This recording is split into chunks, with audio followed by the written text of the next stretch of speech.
Voilà, Monsieur Gueye, quelle appréciation avez-vous des études aujourd'hui en cette période de lutte contre la pandémie du Covid-19, vu que le gouvernement a demandé à toutes les écoles qui ont la possibilité de suivre les cours en ligne et de les continuer?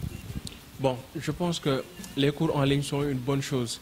Et parce que ça va nous permettre de ne pas désapprendre. Ça va nous permettre de rester toujours dans le bain de l'éducation, de l'apprentissage et de l'acquisition des connaissances pour le bien-être de tout un chacun. Parce qu'on sait très bien que ça va être très difficile de rester sans rien faire. Ça va être très difficile de rester sans étudier parce que pour après la reprise, on ne sait pas quand est-ce que le virus va disparaître, on ne sait pas quand est-ce qu'on va réussir à maîtriser le virus et reprendre les cours en présentiel. Donc je pense que les cours en ligne sont une bonne alternative, sinon la meilleure, pour pouvoir rester dans le bain de l'éducation. Alors, aujourd'hui, est-ce que pensez-vous que les écoles sont assez outillées, sont bien préparées pour continuer les cours en ligne?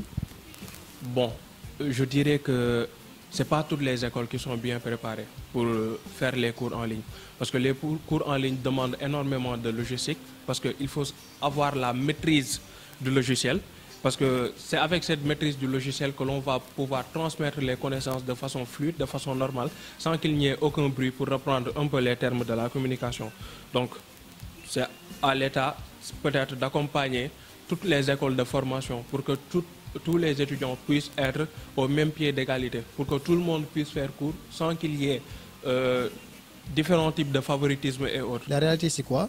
C'est que malgré que la pandémie elle est là, donc il faut toujours essayer d'avoir quels sont peut-être les autres échappatoires qui sont là, qui peuvent nous permettre peut-être de continuer nos activités sans pourtant qu'il y ait des arrêts ou quelque chose du genre. Alors là, ce que l'on va faire, c'est quoi? On va accompagner le gouvernement dans ce sens-là, parce que nous, étudiants aujourd'hui, c'est vrai qu'on a pas mal de difficultés face au e-learning.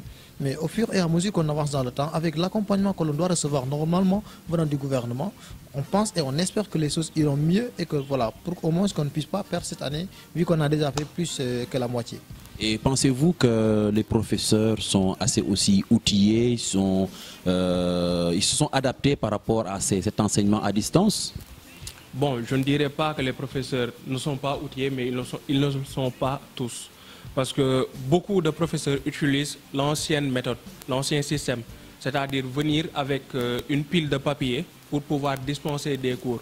Et à l'étudiant, c'est-à-dire devant l'étudiant, si vous prenez une pile de papier, qu'est-ce que l'étudiant va comprendre? Il ne va entendre que la voix du professeur dictée, alors qu'une image vaut 1000 mots. Donc c'est au professeur d'essayer d'adapter le support de leur cours, informatiser ce support, c'est-à-dire faire des versions PDF ou bien des fichiers Word ou bien des fichiers PowerPoint, n'importe lequel, pour pouvoir donner à l'étudiant, pour qu'il puisse prendre et voir en même temps ce que le professeur est en train de dire. Ouais, là c'est une question qui revient souvent. Est-ce que les profs sont aujourd'hui prêts au Sénégal pour faire les enseignements à distance?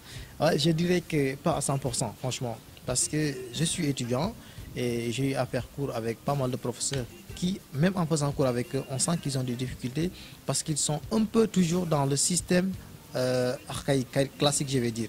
Parce que quand on parle de système e-learning, ce dont les étudiants ont besoin, c'est des fichiers électroniques, ainsi de suite. Mais venir avec des papiers, vouloir dicter les cours aux étudiants, peut-être ça c'est un peu... Alors, quelles sont les difficultés que vous vivez, s'il y a des choses à dire au gouvernement pour qu'il y ait une réussite en tout cas des cours en ligne? Qu'est-ce que vous avez à dire au gouvernement, aux écoles et aux intervenants?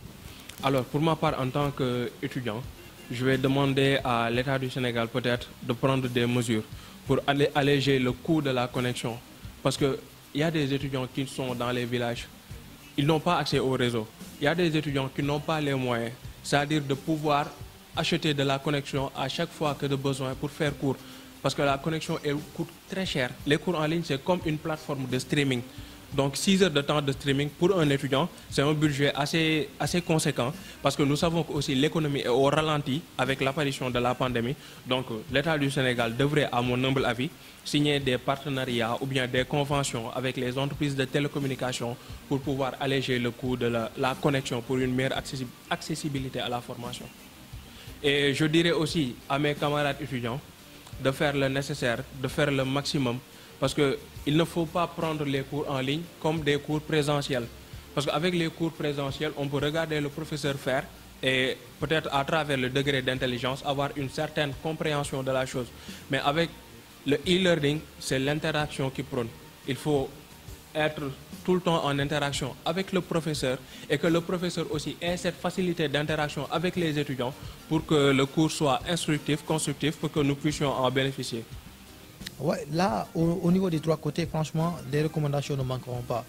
À commencer par les étudiants, comme je vous l'ai dit tout à l'heure, il faut accepter de faire des sacrifices.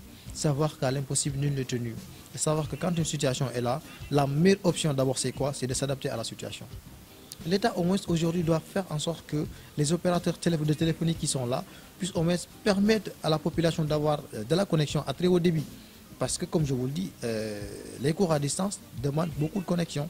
Et cette connexion doit être à haut débit pour au moins pouvoir avoir des appels vidéo, c'est-à-dire faire des réunions de manière vidéo avec des méthodes de vidéo. Mais aussi, ils ont besoin d'accompagnement.